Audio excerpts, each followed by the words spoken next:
We sincerely apologize for that breaking transmission. However, we continue. It was due to circumstances beyond our control. I sincerely apologize. I was saying that we are reliably informed that every time we go live, the UPND has sponsored some people to be issuing derogatory remarks through comments to discredit us and to insult us. I want to say that we thank you for your insults, but at least you are part of the audience and you are listening to what we are saying, which shows that our message is going across the country. And as you insult, please make sure that the information that we give you, give it to the people that are giving you bundles to insult us, and tell them to, actualize what we are talking about or take into account our advice. So for those who are insulting, disparaging us, we welcome you. And where I come from, so will not be distracted by those derogatory remarks from sponsored people. And for the other people who are genuinely watching us, please never mind those derogatory statements. We shall take them as part of life. I was saying that I've been approached by a lot of police officers that have been terminated. And I'm using the word terminated because it is getting worrisome. I am really getting worried at the way government is being run by the UPND government. This way of running government has never been experienced before, where people think that because they're in government, they have got the instruments of power, they are above the law. Please avoid this kind of behavior, because governments are not in perpetuity. You'll be in power today, you'll be out of power tomorrow. And if you think that you can abrogate the laws of this country with impunity because you are in power, I can rest assure you that you are only destroying Zambia and not building Zambia. The way the police officers, 38 police officers, have been, terminated is illegal to begin with. Terminate people who are on short-term contracts. You cannot terminate pensionable employees anyhow. If you terminate a pensionable employee, that is redundancy. And you cannot declare somebody redundant if the job still exists. Get this clear. You cannot declare somebody redundant, because when somebody is declared redundant, it means that position or that job he was occupying has been scrapped off. It's no longer there.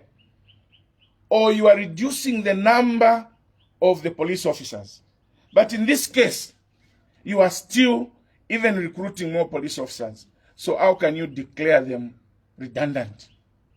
And before you declare pensionable employees redundant, you are supposed to negotiate with the public service unions to agree on the general terms of the redundancy.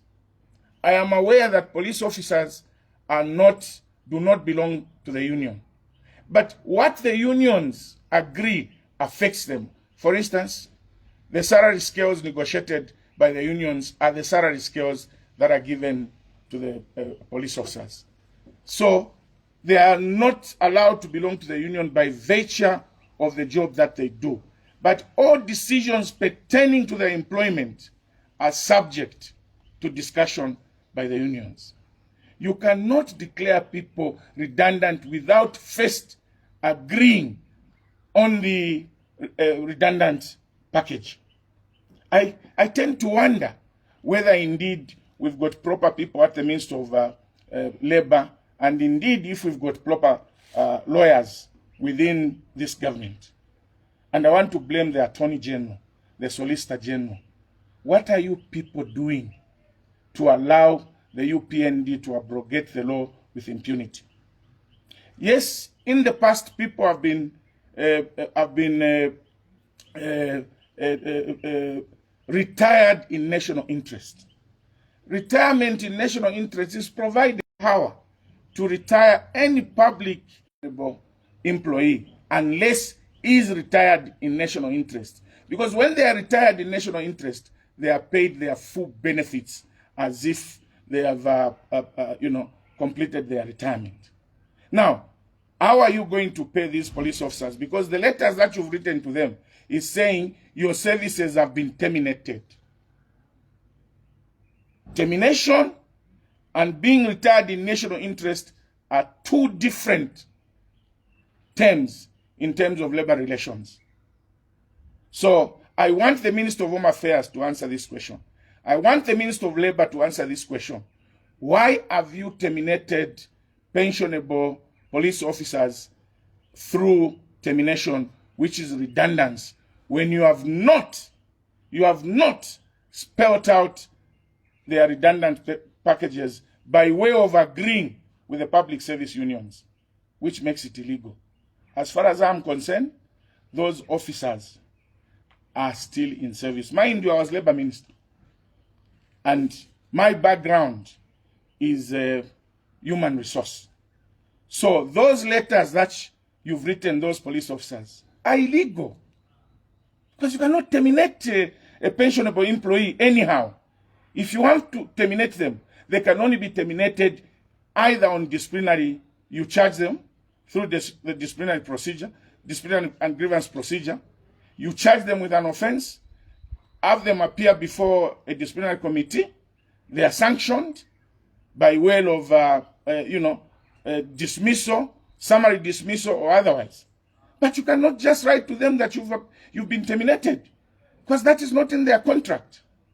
If you terminate any pensionable employee, that is redundance. Now, under this government, there is no redundance policy that has been agreed upon. There is no negotiation that the union have agreed that should public service employees or civil servants be declared redundant, this will be the package. Therefore, those officers have been ill-treated. Those officers have been treated in an illegal way. If you don't want those officers, ask the president to retire them in national interest.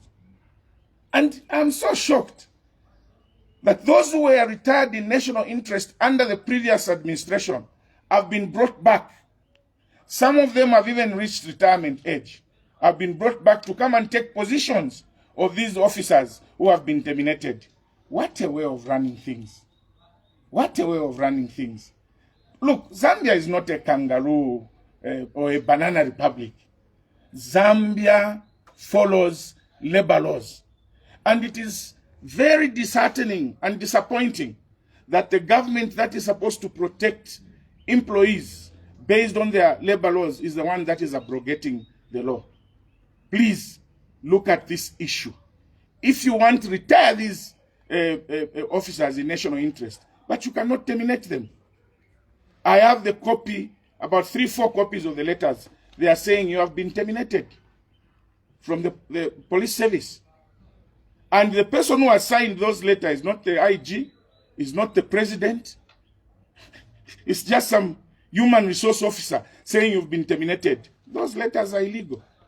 Those letters are illegal. Infra is involved.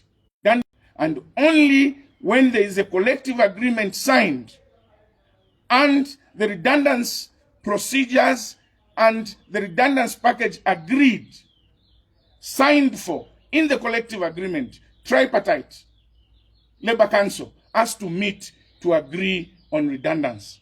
So those letters you've given the police officers are illegal. And I want to appeal to you, police officers that have been given those letters, that go to court if they cannot reinstate you or retire you in national interest, because those letters are illegal. That's why I'm saying I wonder whether this government has got lawyers. I wonder whether this government has got the Minister of Labor to advise. What has been done to these police officers is illegal. And I'm told, reliably informed, that the Inspector General of Police we have now is Moliban. Is just a figurehead. There is some senior police officer at State House who is controlling everything, who is deciding who has to be removed, who has to go, who has to remain of opposition. But you know who you are.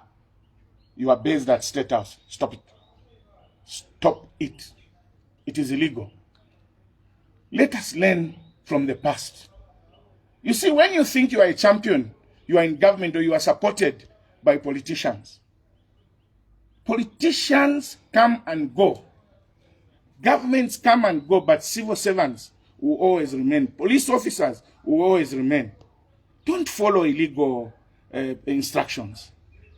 Ruto yesterday, Ruto of Kenya, was telling the police officers, don't accept to carry illegal instructions. What is wrong with you, police?